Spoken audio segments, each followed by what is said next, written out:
We found St. Paul's because we had a friend, Andy Johnson, who was attending St. Paul's, and we were looking for a church home and asked him where he went to. The interesting thing about that was that we asked him, can we come to church with you? And of course he said yes. Well, we went, and we've never left. And that was in 1984. When we were there, Father Moore was the rector. I think each rector has brought something a little different. The liturgy has always stayed the same, and so in some way that has been a sort of a stable part of belonging to St. Paul's. I think the liturgy is a really important part that helps me focus on worship rather than it being a social affair. I worked as a nurse practitioner in oncology and retired last year. And so this has been a time of sort of exploring this next chapter of my life, of retirement.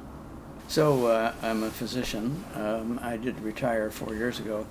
I worked at the Fred Hutchinson Cancer Center for this career to do clinical investigation and take care of patients, most of whom had diseases of the blood or the lymph nodes. So that is the work of a hematologist oncologist.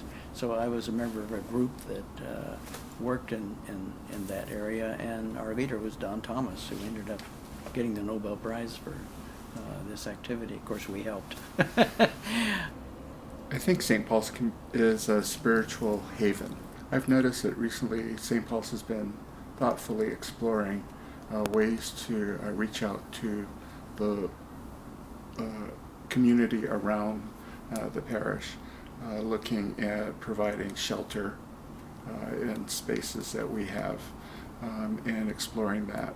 And I'm encouraged by that kind of work, of looking at what can we, again, tangibly do to be a ministry to our surrounding neighborhood.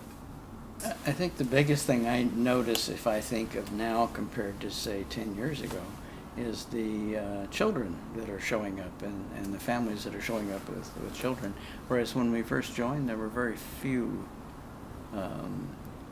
babies and young children in church. And I think that's wonderful that we have all these people coming up. St. Paul's is a unique place where people can come and participate in a spiritual community that allows people to be and to find their way. It's a safe space.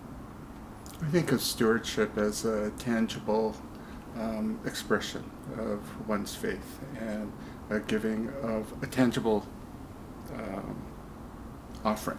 The Bible tends to talk about tithing and what you give and 10% of your income. And I think what's important is to do what you can in what you can afford. And if time goes on and you make more money, you could give a little more. But to be regular about it, you won't miss it so much. I believe that the financial resources or the money that I have really has been a blessing, and to give it back. Mm-hmm. And it's sort of like your material possessions are, you can't take it with you. Yeah. And so, it's a way to recognize the blessing that has been in my life and to share it with others.